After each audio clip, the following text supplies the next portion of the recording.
Okay, welcome everybody. Great to see you all here in person. It's a bit weird. I've seen some of you from there, and apologies if I didn't recognise you when I actually met you in the flesh. So we're here to celebrate the work of the Strategic Research Area in International Development and Inclusive Innovation. Given that, I'm just going to call it the SRA, and that's what it'll be known as for the rest of the day.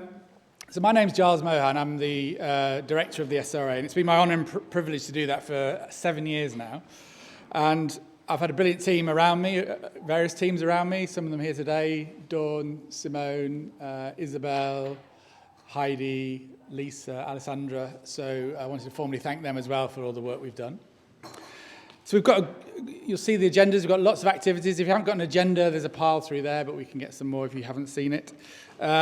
So please stay for as much of it as you can. And there is, I can assure you, a free lunch. And we've tested it, 8 or 9 times.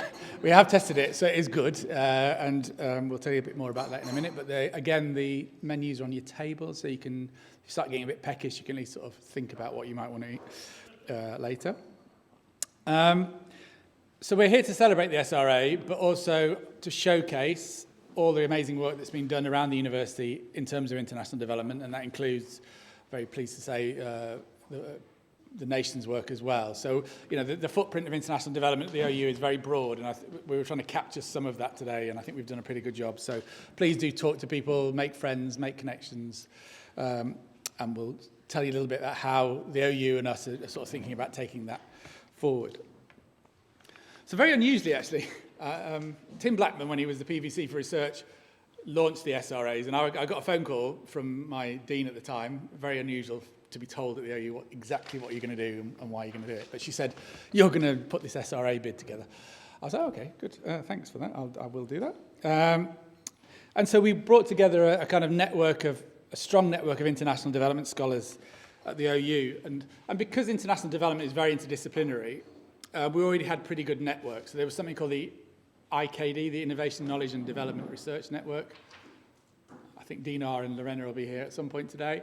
We also had the Inogen Centre, and Theo represents that here today, and he'll be chairing the round table later.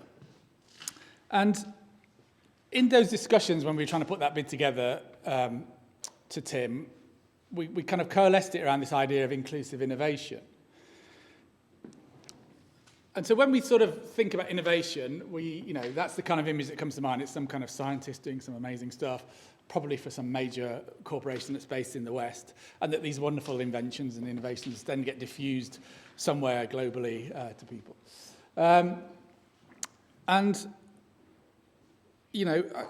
For us, the flip was, and again, you'll hear much more about this from people more expert than I in all of this, but if you think about most innovation is not that kind of innovation. It is the kind of everyday solutions to problems. And in development kind of literature, that's called somewhat disparagingly kind of coping strategies. That poor people in the global south, they cope with stuff, but they don't really innovate. What we were saying is that actually there's various forms of innovation that are taking place in more inclusive ways. And the aim of the SRA was how can we then support those forms of innovations through our research. And I think we have to be careful and therefore not to celebrate the poor as the graft and the precarity of the poor, but equally we need to work out ways that research can support that kind of inclusive innovation. So you're going to be hearing later from Professor Smita Srinivas, who's going to give her keynote, and also the round table just after lunch that Theo is going to chair, about those links between inclusive innovation and development, and how we've tried to think that through and where the future directions are going. I'm not going to go on about this too much. I mean, we've done quite a lot. I'm always surprised as a director, and surprised in a good way, about the kind of amazing work that people are doing. Find out more about it here, later. But we've been supporting a lot of bids. We've supported the REF process. We've hosted a Development Studies Association conference.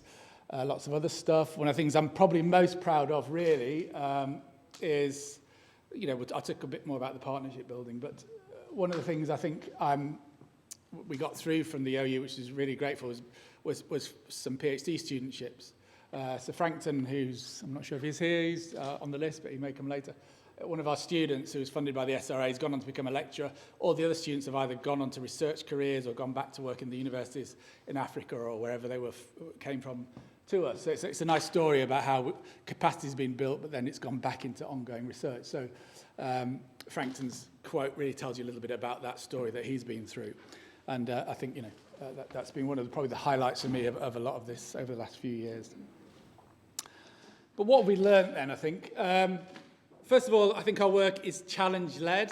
There's the real-world problems out there, but we do it as academics, not as think tanks or as consultants. So, taking a kind of critical political economy approach largely to look at how some of these things play out and how we can support them. I think also we've done that through kind of more meaningful partnerships. There's a lot of people talk about partnerships, participation, co-production, all this sort of nice stuff. I think we have, through the projects, people have done that in kind of interesting and relevant ways. For example, I think one of the key examples would be the work that's been sort of championed by Maureen, but involving a lot of people here today around support for healthcare manufacturing in East Africa. So the kind of problem was you've got a disconnect, you've got very expensive medical equipment and pharmaceuticals coming into countries. How do you build a local manufacturing capacity to do some of that in Africa? And that's a conversation that wasn't happening between industrial policy and health systems research. So through the work that Maureen and the various teams have done over the last few years, have really given that evidence to policymakers in Tanzania, has given into various UN reports and processes, and I think has built on a very long-term relationship with RAPOA, which is one of the leading Tanzanian, if not the leading Tanzania research institute. So, those first two things really, I think, are encapsulated beautifully by that kind of body of work. Everybody talks about interdisciplinarity. We also, if you're trying to deal with those challenges, what have we done? I think, a good example would be the work we've done with astrobiology, which is, based in STEM, but is there to sort of work out who and what and where might life be found elsewhere.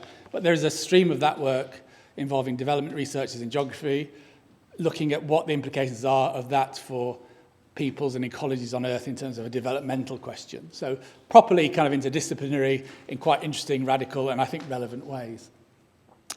And my final plea really is to the OU, for those of you that have any say in all of this, we really need that kind of specialist support that we've been able to give to continue. What we've been able to do is work with bidders to say, okay, how can we put together a team that has specialism in international development bidding and support you, and ideally support you a little bit on the post-award side of things as well. And I think that's, given a fast-changing funding landscape, that's been really important. And the future, really, again, you'll hear more from Jake Yo later, who from the Central Research School. The SRAs formally end at the end of this calendar year, so this is why kind of we're here to celebrate that. The future of international development work is being taken forward through various things. I mentioned the Innovation, Knowledge and Development Centre. We have far corner there, go and talk to these guys, a Centre for the Study of Global Development, which is based in Wales, which is led by Kwame and Alison, so please talk to them. So that's in good hands. And then at the central level, we've got something called the Open Societal Challenges initiative, which is being championed by the PVC Kevin Shakesheff. And that is really the vehicle where we're going to push interdisciplinary, challenge-led research. And my role in that is to sort of help support the International Development Project. So again, if you've got any ideas, if you haven't already put one of those in and you've been assigned me or whatever, do come and talk to me or Gemma, and we can tell you a little bit more about that. But I wanted to formally thank the OU's support for the SRA over the last 7 years. I think it was personally a really interesting and bold decision. I think for me it's worked, for other people it seems to have worked, so I want to just say thanks for that. And part of this event really is to think about those networks in the future. We've already got some connections, you may make new connections, so talk, eat, and talk, basically, is probably... Oh, and listen, today would be my suggestion. So we've got a number of speakers coming up before lunch, then we've got the lunch, then we've got a couple more speakers, then we've got a kind of do stay for the final thing. It's amazing. I don't quite know, it kind of scares me in a good way, I think, what might be coming up, but It's perform your research, so do stay for that. That's me done. So now I'm going to turn to Deputy Director of OU Scotland, Kate Signorini, who's going to tell you about some of the fascinating work going on in OU Scotland. Thank you, Kate.